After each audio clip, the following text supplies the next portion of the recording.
औज़ुबिल्लाहिमिनश्शैतानिर्रजीम बिस्मिल्लाहिर्रहमानिर्रहीम। Electronic configuration. बेटा ये दूसरे चैप्टर का टॉपिक है। इलेक्ट्रॉनिक कन्फिग्रेशन क्या होती है? मुख्तलिफ शेल्स और सब शेल्स में इलेक्ट्रॉन्स डालने को हम कहते हैं electronic configuration.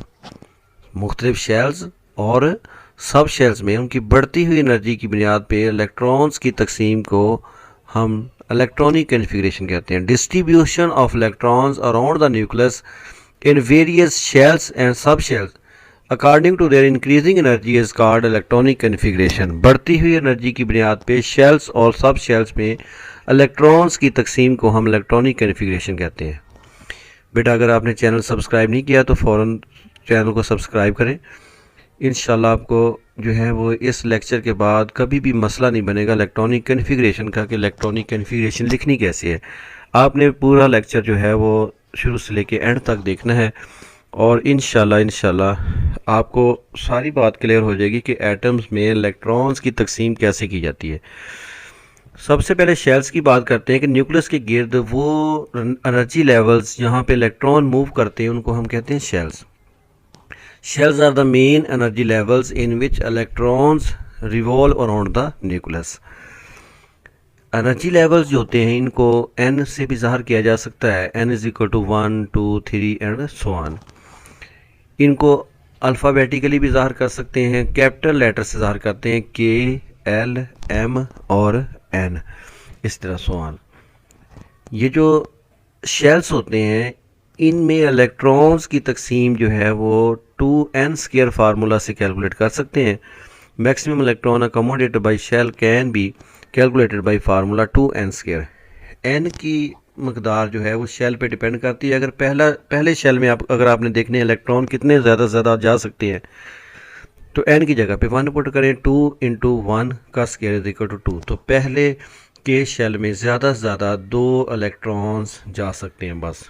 Maximum electron accommodated by के shell is equal to 2n²। n की जगह पे 1 पुट किया तो 2 को 1 से मल्टीप्लाई करें 2 इलेक्ट्रॉन। दूसरे शेल में एल शेल में ज़्यादा से ज़्यादा 8 इलेक्ट्रॉन्स जा सकते हैं।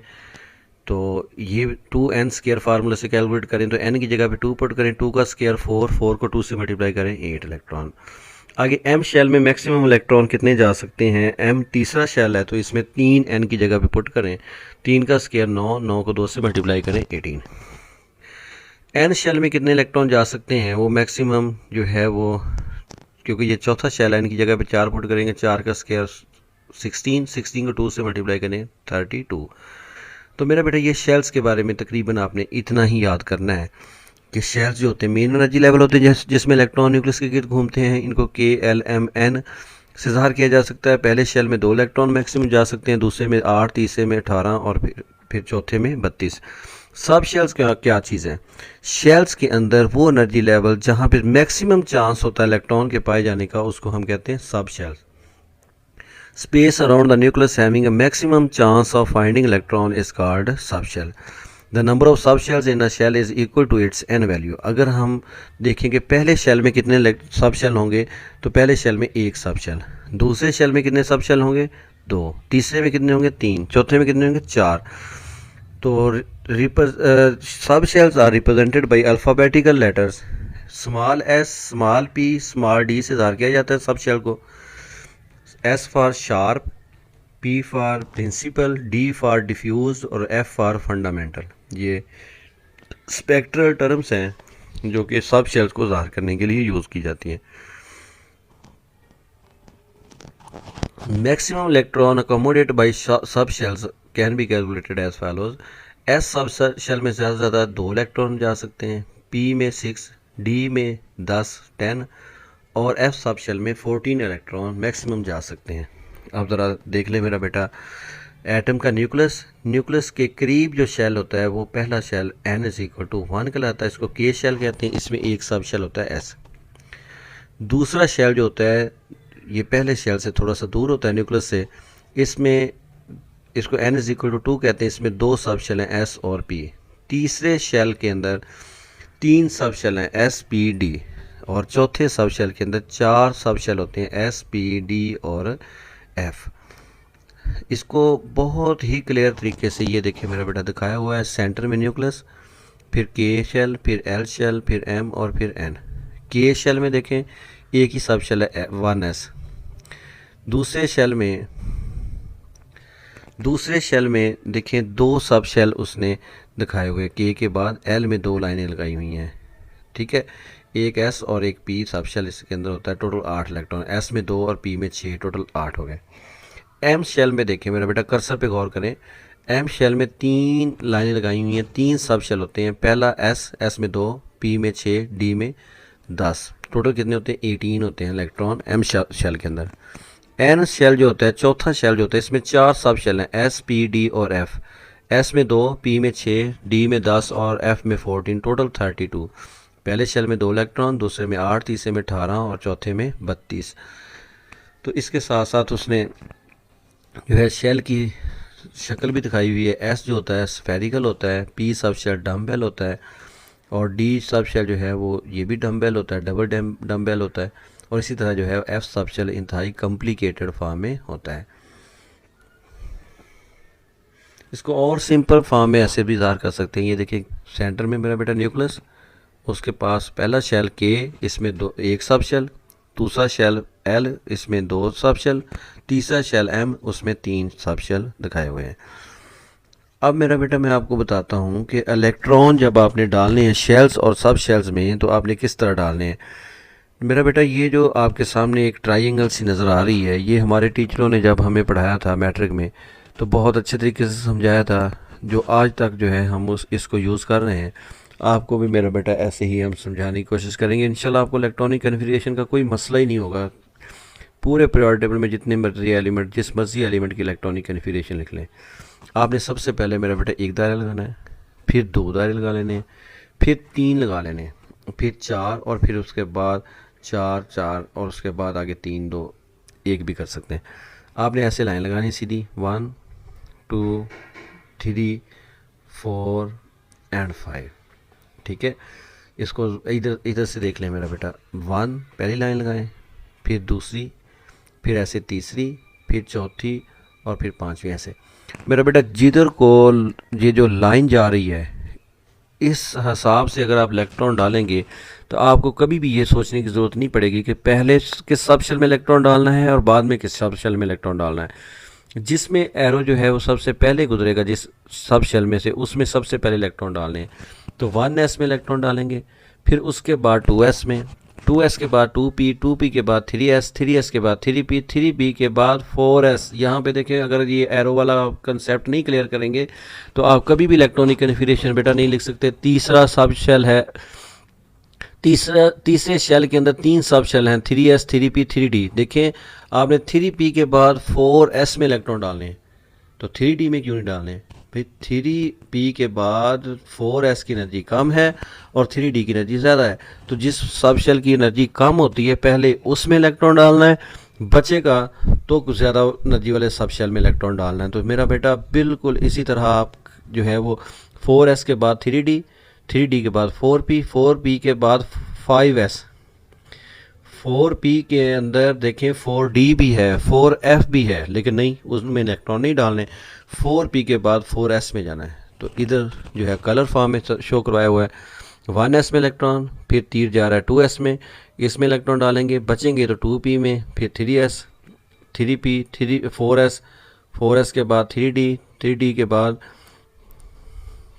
4p, 4p के बाद 4s, 5s, 5s के बाद 4d, 4d के बाद 5p, 5p के बाद 6s, 6s के बाद 4f में बाद में इलेक्ट्रॉन डालेंगे अगर बचेंगे तो। इसको याद करने के लिए कुछ बच्चे ऐसे भी याद करते हैं, school school, public school, public school, divisional public school, divisional public school, ऐसे भी याद करते हैं।